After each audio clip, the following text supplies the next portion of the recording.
Introducing Mike Tyson.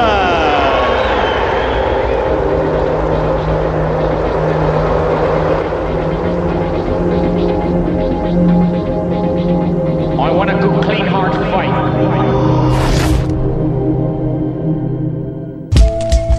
In 1985, Mike Tyson turned pro and fought 15 times, winning all by knockout. Many of these opponents had stronger records and more experience than the 19-year-old, but they failed to challenge him.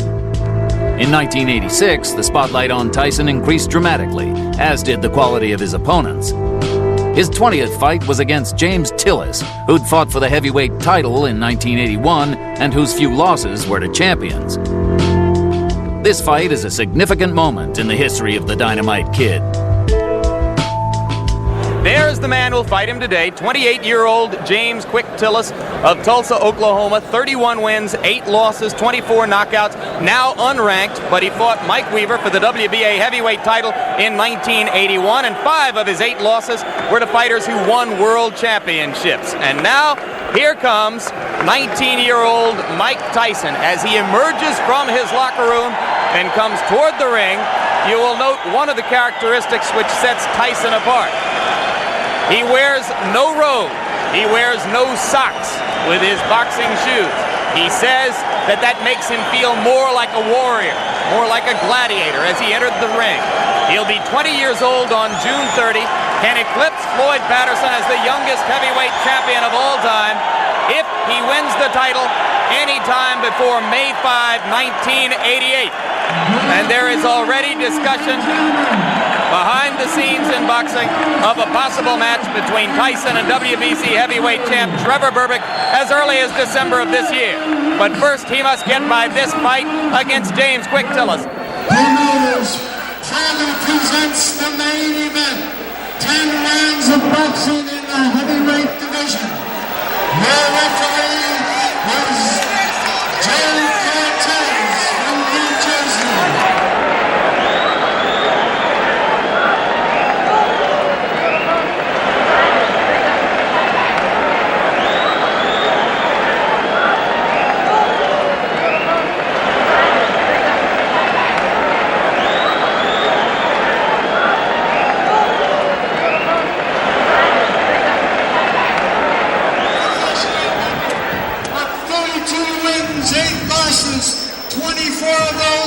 By knockout, James "Quick" Tillis. And in the blue corner, from Pittsburgh, New York. Okay.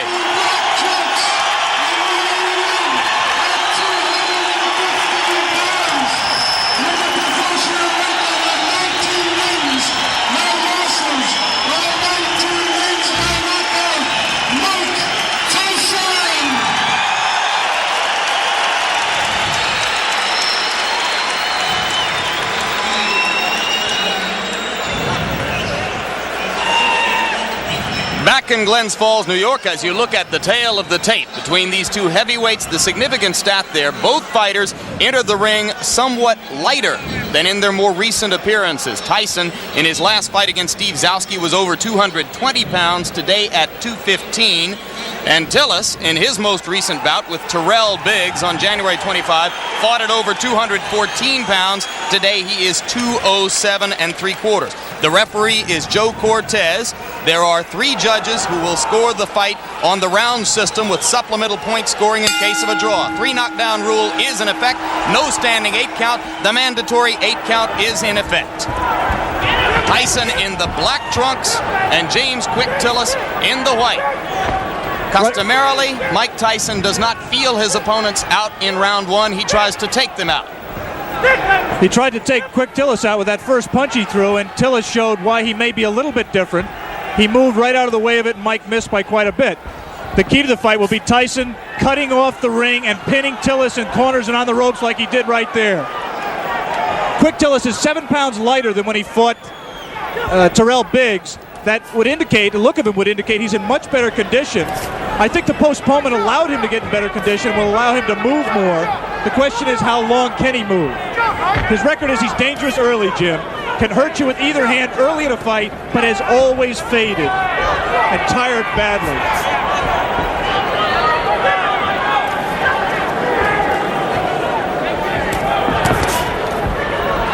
Tillis delivering the left jab and following with the right. He is not running away from Tyson, and Tyson goes to work on the body. Some say that what sets Tyson apart is the intensity and the effect of his attack to the body. It is amazing to see such a young fighter understand so well the importance of body punching. Generally, it takes a veteran to understand that by punching to the body, you can take all that movement away from James Tillis, and that's what Mike Tyson plans to do. You saw Tyson with the left hook splitting Tillis' guard and getting the punch through moments ago as he had Tillis in the corner. Joe Cortez, the referee, the only one of the 3 judges in Las Vegas a few weeks ago who scored the Larry Holmes-Michael Spinks fight in favor of Holmes. That was an excellent right uppercut by Quick Tillis, which is a punch that should be effective against someone who comes in burrowing in like Tyson does. For some reason, Tillis landed. He was so shocked he grabbed.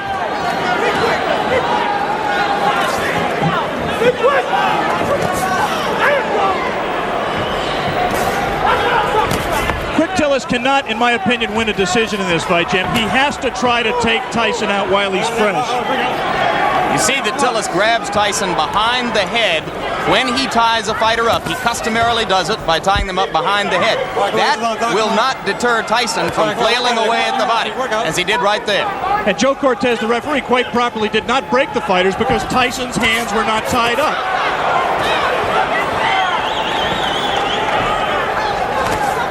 Again, the right uppercut just missed that time by Tillis. Late in round 1. A round in which Tillis has not acquitted himself too badly, as he has managed to stay away from Tyson's thunderbolts, although he just took a right hand.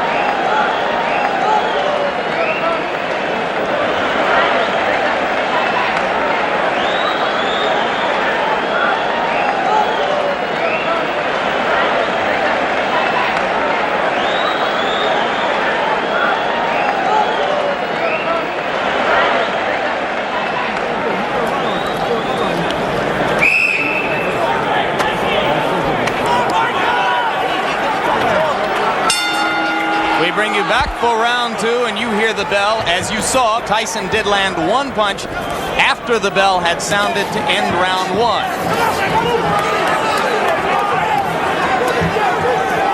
Most people in boxing, if they're looking for a way to beat Mike Tyson, believe it will be done by a fighter who is able to move and punch effectively on the move, as Henry Tillman did in winning 2 fights from Tyson in the Olympic trials as amateurs. All right, bring out clean punch. Tyson just landed 2 solid left hands. The difference, obviously, is here Mike Tyson has 10 rounds to wear down his opponent. He had to go all out in the 3 rounds amateur limit. Lost to Tillman in the Olympic trials. Right hand lands flush on the cheek of Quick Tillis, but that was an extended right hand. He was not in close enough to do maximum damage. Yeah, but he's not letting go of Mike Tyson. He might be shaking his hand, which generally means that he was hurt by the punch, even though it was, as you say, extended.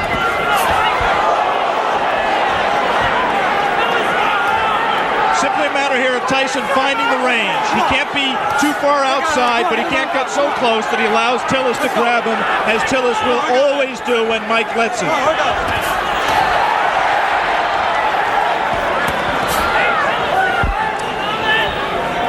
Tyson can be hit. He was openly disappointed with the number of times that Steve Zowski landed on him in his last fight. Any custom auto-trained fighter prides himself on his defense. And Mike really was disappointed that Zowski hit him with some right hands, really silly right hands that he should not have been hit with. It was just a loss of concentration.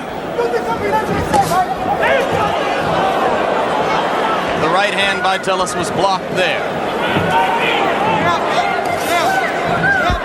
A jab by Mike Tyson, a rare punch for him in his first 19 fights. A punch that he is smart enough to know that he's going to need if he's going to move up to world-class competition.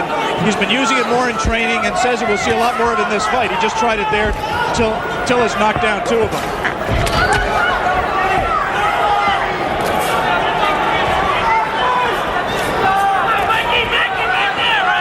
Good head movement by Tyson coming in.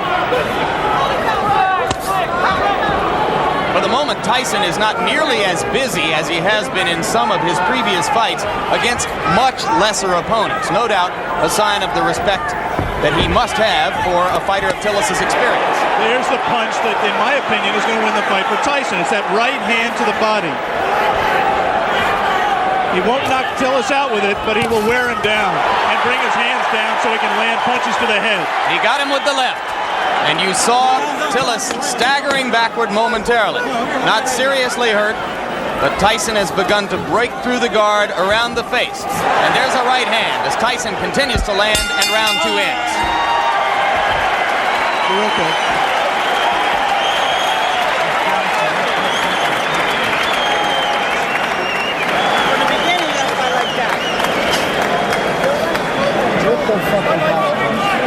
Turn the supersonics on. Stop to the right hand. You're throwing the uppercut. You're landing it, but you're not throwing the hook behind it. He's hooking to the hook and you land the uppercut. Okay? Double your jab. Take that half step and you throw the right hand. Okay, baby? Good shot to the body on the two. Seconds out. Seconds out.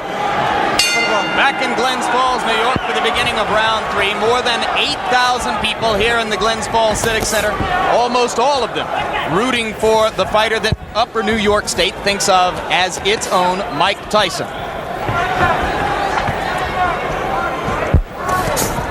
Right now, all of the aggression is out of Mike Tyson. He is keeping his distance. He's trying to learn how to box with James Quick Tillis. It is not, or has not been to date, his fight. So if Quick Tillis has done nothing else, at the present time, he's taken Mike Tyson out of his game plan. Tillis tying Tyson's left arm up there. Tillis' trainer and co-manager Bo Williford said that he had been working with him for the last 6 weeks on tying up Tyson's arms. At that time, Tyson got the left hand through again after ducking a Tillis punch. Just one punch for Mike, and that's not typical. He has to put punches together when he gets inside. Keep busy. Outstrength Tillis on the inside and let his hands go. He is being considerably more careful than in his previous 19 appearances. Remember against Jesse Ferguson, that look at the hand speed by Tyson. That's one of the things that's astonishing, to see a man of this size and this build with such quick hands.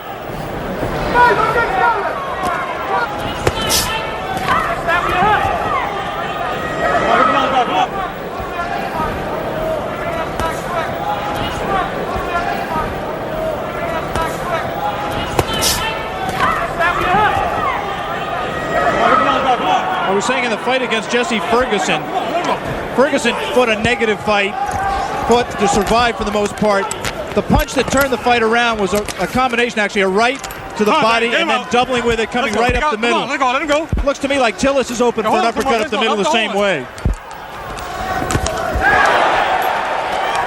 Come on, get those arms out. Come on, work out of there. This is an important learning experience for Mike Tyson. He's going to have to be able to handle a quick Tillis to get to the top even. He is right now.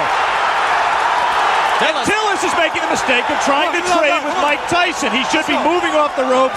Instead, he got into a little bit of macho there, and Quick Tillis is not going to be around long fighting that way. Again, he scores with a right uppercut. Does Quick Tillis. Repeatedly, Tillis has scored with the right uppercut. But Tyson is beginning to wear down Tillis' defenses, particularly when he catches him against the ropes and then releases the hands. Round 3 coming to a close, and Mike Tyson warms to the task once again as the round comes to a close.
Jim Lampley with Alex Wallow in Glens Falls, New York.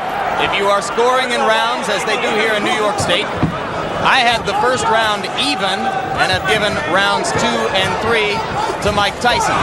Right hand lands on the point of the chin, but he didn't get all of it.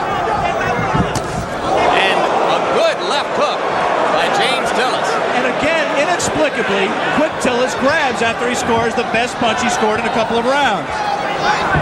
He should put punches together, punch in combination, and he might give Mike Tyson more trouble than he wants. He also can't lunge in with that left hook like that because he's going to get caught. And having felt what Tillis has to offer in the way of the uppercut and that one left hook which scored, Tyson now appears to be a little less shy about stepping up inside. Tillis is landing punches. He's landing hard punches, and interestingly, Mike Tyson is taking them. I mean, he doesn't want to get hit with them, but one of the questions about him, as it is with all developing fighters, is can he take a punch? Quick Tillis has had people like Carl Williams on the deck twice, Greg Page on the deck, Marvis Fraser hurt. He can punch when he's fresh like this. Switches left-handed. Tillis is a converted southpaw. Punches hardest with his left hook. Fought as an amateur. Fought as a southpaw as an amateur. Turned around in the middle of his amateur career.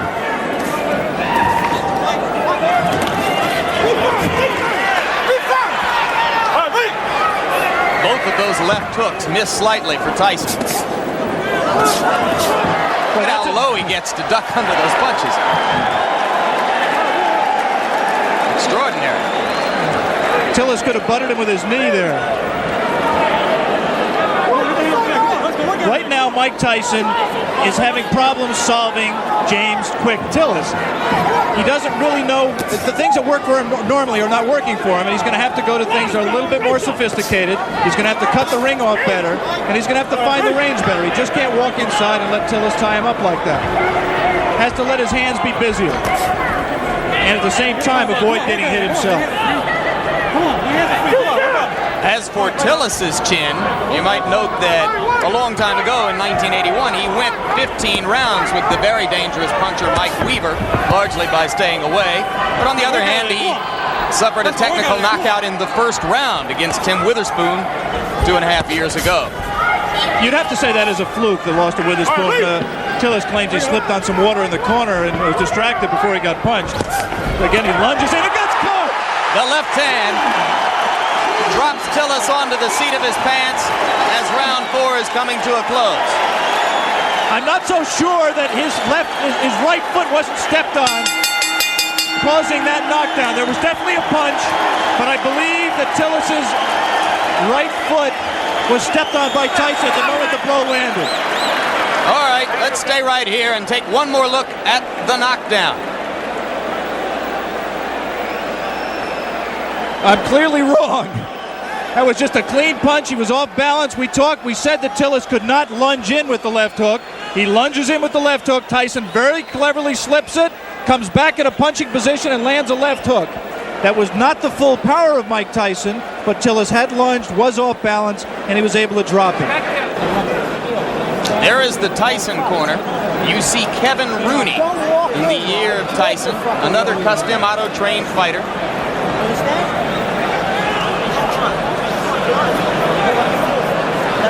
The longest Tyson bout was the fight against Jesse Ferguson, a TKO at 1 minute 19 seconds of the 6th round. Now round 5 begins here in Glens Falls.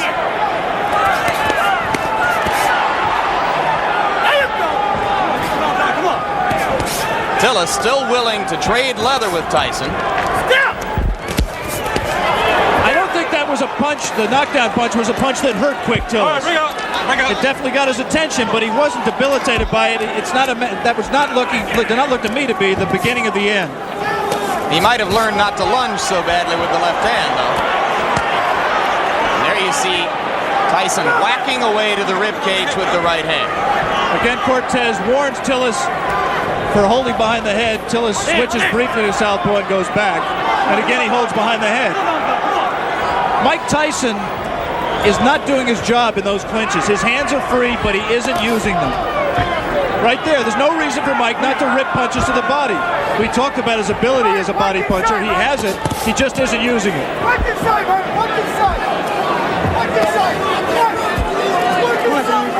All right, bring it up. Let's go, step back. Tillis turns away for a moment to spit, but so far he does not look hurt, as Alex pointed out. Looks rather fresh.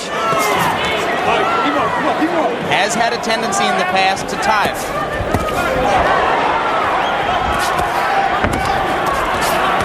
This is not a good round so far for Tyson, who is missing more punches than he lands.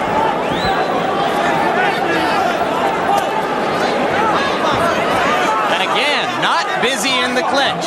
That's frankly astonishing because the opportunity is there for him to do a lot of damage. There, he gave a half-hearted effort at that combination we talked about, the right to the body and the right uppercut, but he didn't land it. Did land punches at the end of the flurry. And that's what he has to do with Tillis. He has to keep punching. He's just letting isolated punches go. Like a single left hook, nothing behind it. He has to punch in combination to be effective. There's a great tendency here to compare Tyson to another young heavyweight, Olympic super heavyweight gold medalist Terrell Biggs. Tillis extended Biggs to the full 8 rounds, where Biggs got the decision, and that was on January 25. 2 good short chopping right hands by Tillis. Tyson waiting for Tillis to open up, and those 2 body punches did get Tillis' attention, and he grabs. Come on, let's go. Just the grimace on his face alone, I think, indicates that Quick Tillis was hurt by those 2 body punches. And the right hand got through the guard onto the cheek of Tillis, who looks a little the worse for wear now in the last minute of round 5. So after a slow first minute and a half in this round, Mike Tyson has reapplied the pressure. And if he's shown you one thing today, it is that he knows how to close out a round and leave an impression in the minds of the judges.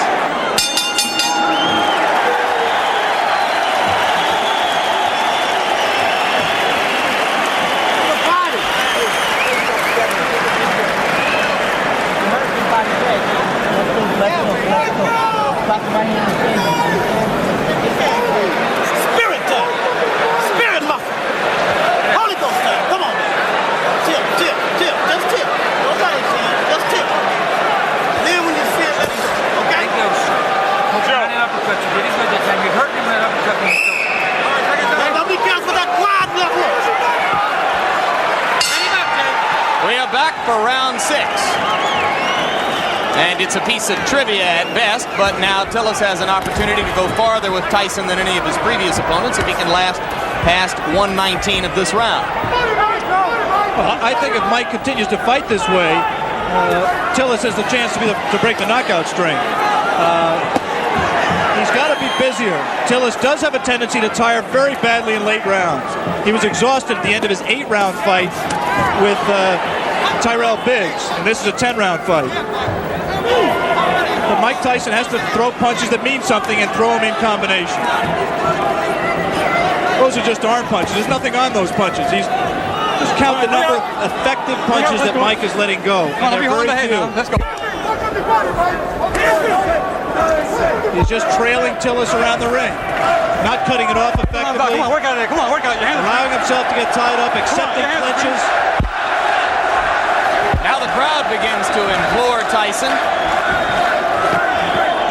to give them something a little bit more exciting than what he has demonstrated here. And now it becomes clear that Tillis will last longer than anyone else has, as we have just passed the point at which Jesse Ferguson was bid to stop by Luis Rivera in Troy, New York, a couple of months ago. That punch missed, despite the crowd reaction.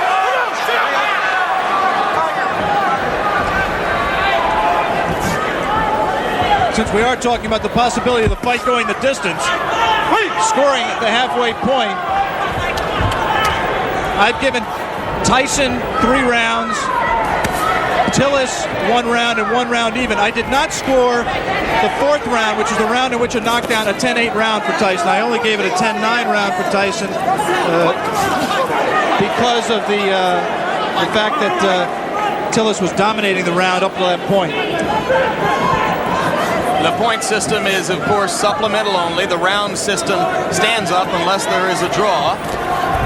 Personally, Alex, I have it 4-0-1 for Tyson. I've not given Tillis a round. All right. Let's go. Come on.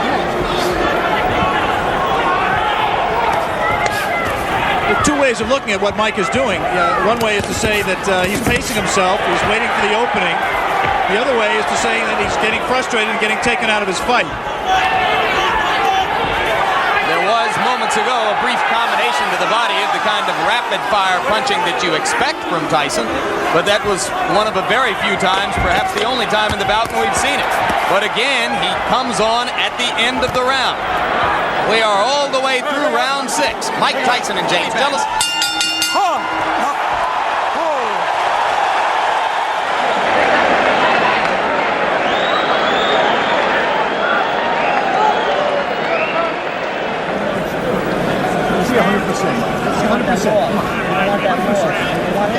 More sevens. Get out there. More sevens. 5, 6, 5, 6. Be first, be last, but be last. Okay, let's go, man. For the first time in a professional career, which began 13 months ago, Mike Tyson enters round 7. Another heavyweight. Tyson with the lead in the fight to this point over James Quick Tillis, but fighting a curiously docile fight so far. Not nearly as busy or as aggressive as we've seen him in his 19 previous outings, which resulted in 19 knockouts. He almost looks right here like he's waiting for Tillis to make the fight, to come to him. In case you've just joined us, it is Tillis, the fighting cowboy from Tulsa, Oklahoma, in the white trunks, Tyson in the black. Tyson co-managed by Jim Jacobs and Bill Caton. Tillis co-managed by Bo Williford and Gary Bentley. One curious thing that we learned before the fight about Tillis' condition, we said he's always tired late. Bo Williford and Gary Bentley found out after the Biggs fight, through the doctor's examination, that James Tillis has a number of allergies. Among them, allergic to milk, citrus, and wheat, which could make things difficult for a fighter who, on the day of a fight, eats wheat cakes, drinks milk, and orange juice. Let it go, come on, let it go, James. We have to assume that that was not his pre-fight meal today. He actually was eating mainly cranberry juice. But it has helped his stamina, and I think he also trained harder for this fight. He realizes this fight means everything to him. He has lost 4 of his last 5. And Bo Williford told me last night that if Tillis were to be knocked out today and wanted to continue as a fighter, he would do so without the help of Bo Williford. Yeah, this is career time for James Quick Tillis. Incidentally, if you're not a boxing fan and Tillis looks familiar to him, you may have seen him in the movie The Color Purple, where he had a brief part as Henry Buster Broadnax in the juke joint scenes. Spent 2.5 weeks with Steven Spielberg and crew in Los Angeles, where they called him Dark Gable. There's a right hand by Tyson. And the uppercut. Tillis is not noticeably hurt by that punch. But he's cut. There is blood above his left eye. Exactly right. Mike was a little bit extended with the punch, did not have the proper range for full power. Now he's at the right range, though. He lands something here. This is where he can be effective. Again, not punching at the body when Tillis grabs him behind the head. Tillis landed a left, didn't seem to faze Tyson at all. We will stay here between rounds, as it is Tillis who tries to flurry at the end of round 7, with the blood now seeping out from an apparent cut above the left eye. Bill Nunnery does the cuts for, well, actually Bo Williford is doing the cut himself right now. Doctor in looking at it. As we look at Tyson's corner, the action is in the opposite corner, right there where they are working on James Quick Tillis' left eye. Let's take a look back at the action from round number 7.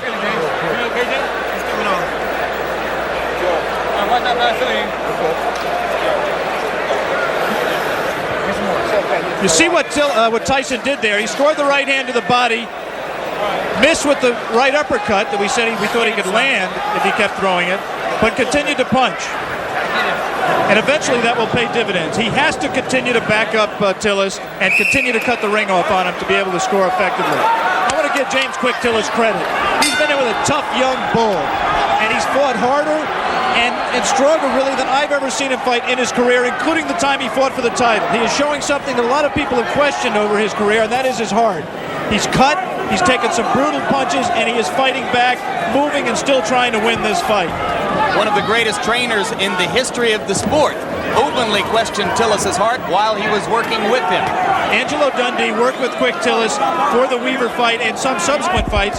He finally just gave up. He said James had no spirit to fight. Tillis told us in the pre-fight interview that he found that spirit. Didn't know why he'd never had it, but said he found it for this fight. He was going to be a different fighter, and he has been. You cannot question his courage or his commitment today. He has been there from the opening bell. He has not run away as he did 15 rounds against Weaver in 1981.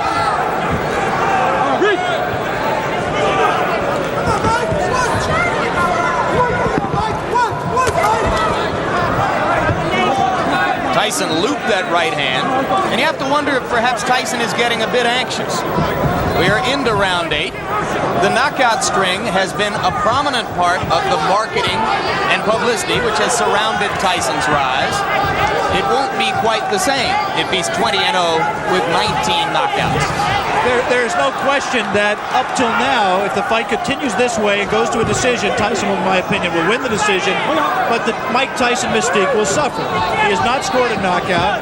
He has not really hurt Quick Tillis, even though he has knocked him down and cut him. And he's let Tillis stay in the fight when other fighters, such as a Tyrell Biggs, really had Tillis out of the fight and in more trouble. In fairness to Tyson, we should repeat, Tillis appears to be in much better condition for this fight. Could that, in fact, Alex, be good for Mike Tyson? Yeah, I think that ultimately you're exactly right, Jay. This kind of a fight is absolutely essential to his learning experience.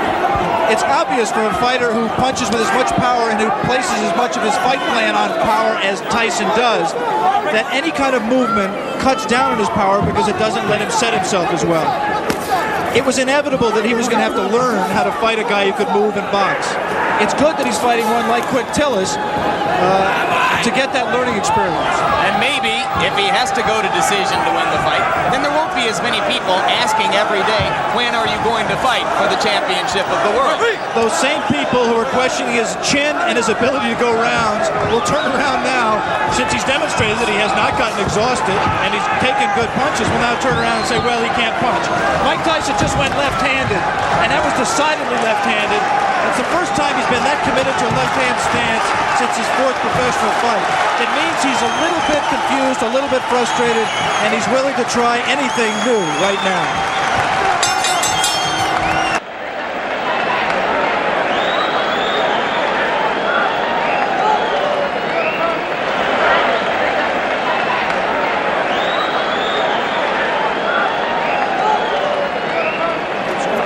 Fights off for grabs, man. Fights off for grabs right here. Come on, you gotta pull it on. Jab, get in. Put pressure on behind the jab. Don't walk straight in. You're not moving your head. Get the jab. You're not moving your head. You gotta punch. You gotta just keep punching. Exchange with this guy. Yeah, we can hear that now. You move your head. Come up, punch. Fight wide open.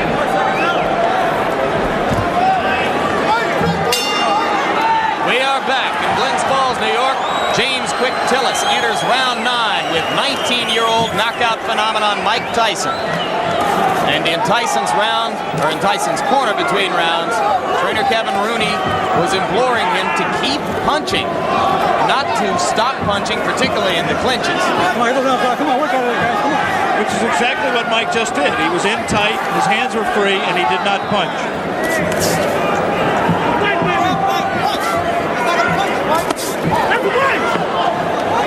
This Mike Tyson looks very much like the Mike Tyson who lost 2 close decisions to Henry Tillman in the heavyweight trials for the Olympic Games in 1984.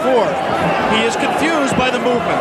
The movement does not allow him to hit a stationary target, and therefore he can't set himself as well. We have not seen the evidence of the jab that Mike Tyson said we would see. And Henry Tillman recently scored a first-round knockout over Bash Ali in a cruiserweight fight. Could he be, in his own way, Alex Wallow, progressing at just as impressive a rate as Tyson? Well, Henry Tillman was very impressive winning the North American Boxing Federation Cruiserweight title by scoring a sensational first-round knockout over Bash Ali, as you pointed out. It's difficult to judge. First of all, I haven't seen all of Henry Tillman's fights. And second of all, he hasn't fought in the same division as Mike. He's been fighting as a cruiserweight. There's not as much talent down there. It's difficult to say. I was very impressed with Tillman against Bash Ali. He will be inevitably a future opponent of Mike Tyson, as will Terrell Biggs and a number of other these young heavyweight prospects. Coming up immediately after this fight, our coverage of the Kentucky Derby, beginning of ABC Sports' run through the Triple Crown this spring. Right now we are in round 9. Mike Tyson well ahead in the scoring, or so we would judge it, against James Tillis, but looking for a knockout to keep his 19 knockout string alive. I'm not sure he is looking for a knockout, Jim. He certainly isn't fighting like someone who is. It's possible that, number one, he doesn't know how to knock Tillis out. Tillis has presented a problem to him in terms of power punching that he can't solve. But secondly, it's also possible that Mike Tyson is interested in how he is going to react to fighting rounds. He's heard all the doubters say he can't go 10 rounds or 15 rounds, and maybe he's in the back of his mind trying to find out exactly how he is going to respond in that kind of a fight that he is in no danger, in my opinion, of losing. Maybe in the front of his mind. 22 seconds remaining in round 9. More and more it looks as though Tillis is going to be able to go the distance. And Tyson again is not busy during the clinches when his hands are free and he has a chance to punch. Landed a right hand on Tillis' nose, but again from a long enough distance that it didn't damage Tillis.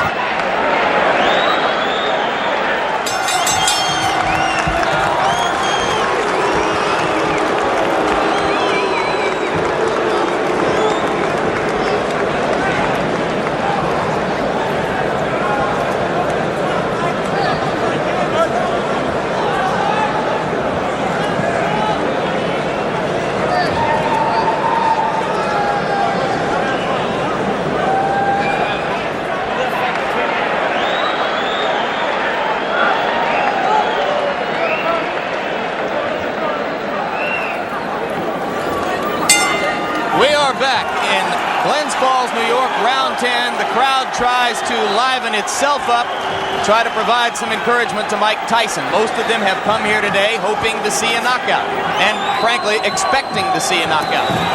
Tyson tries to deliver with the right hand and steps in and throws the left. Tillis again ties him up.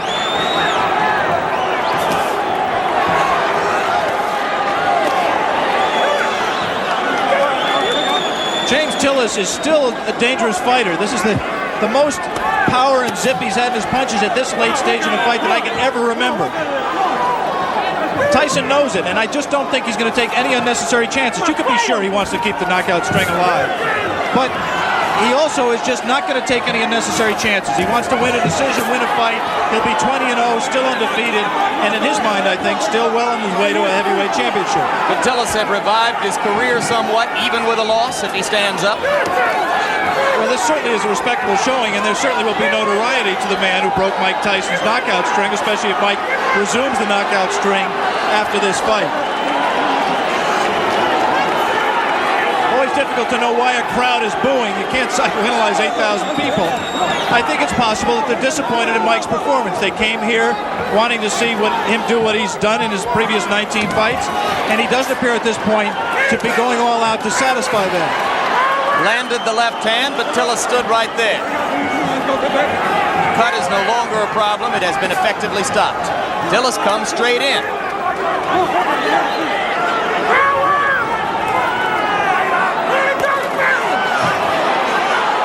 And now Tyson, one of the few times we've ever seen him swinging wildly. Good left hand. Tillis is still there. Come on, we got it.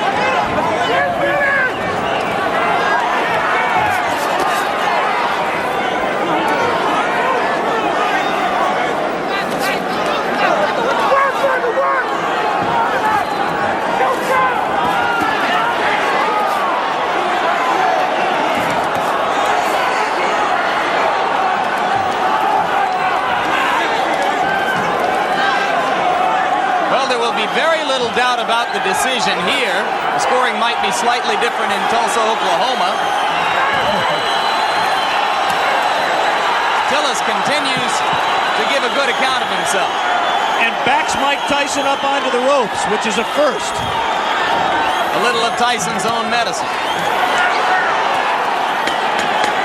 It will be interesting to see how Mike reacts to this.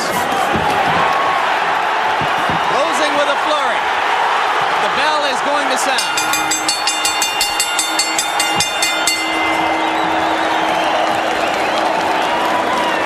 Big smile on the face of Bo Williford as he steps into the ring. I think he's quite proud, win or lose, of James Tillis. Mike Tyson comes back and gets wiped off by Kevin Rooney. We will have the decision very shortly.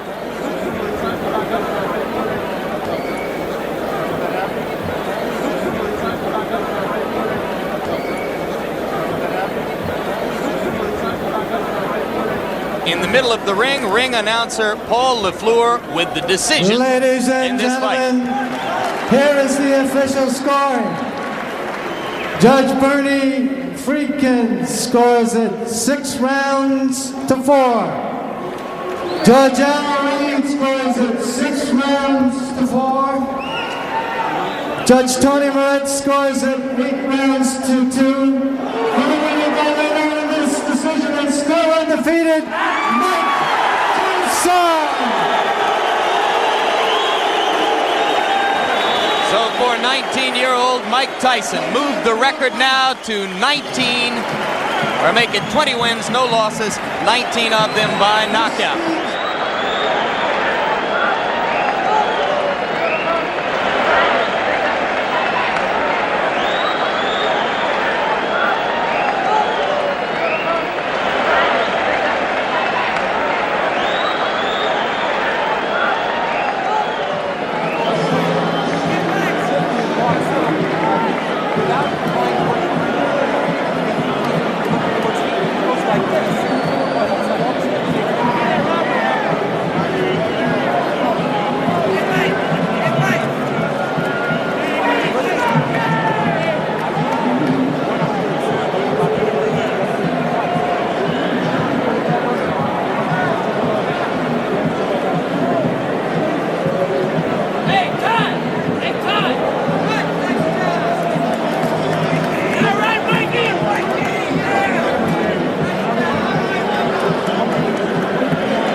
Best thing for you to stood up like you did. It's the only way you learn.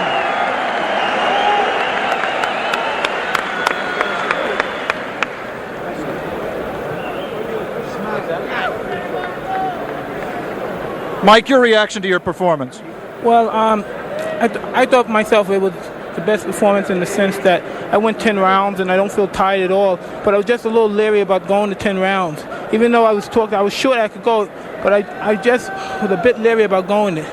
And now that I know I can go to 10 rounds, I fought a guy that people don't understand was up for this fight. To the best of his life, he was in the greatest shape of his life, and he was prepared to fight.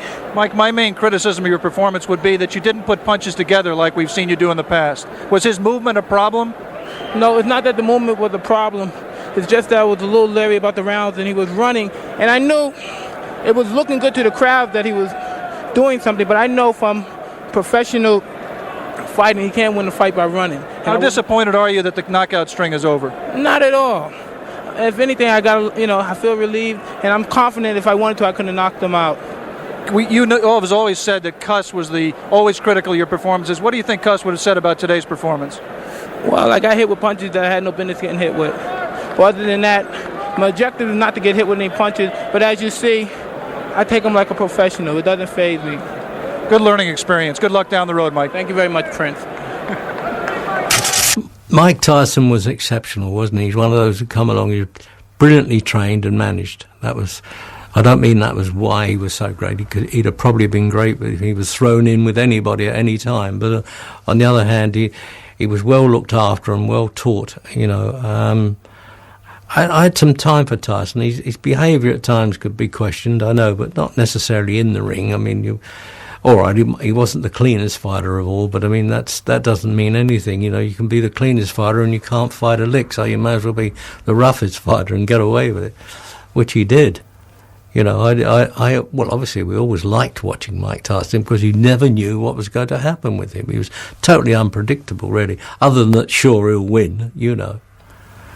But Tyson was exceptional. He was, to use the word animal might be a bit of disrespect, really, but he certainly was in the ring. I mean, he feared nothing and he did everything. If he could get away with it, he did. The James Tillis fight was the first time Tyson was pushed to go the distance. Fight 21 against New York gang leader Mitch Green also went to 10 rounds. But then Tyson was back to his old ways, destroying Reggie Gross in the first round of his 20th fight. Iron Mike was emerging as a phenomenon in the boxing world, but behind the scenes, the tide was changing. A man called Don King joins the team in the next Tyson Raw and Uncut.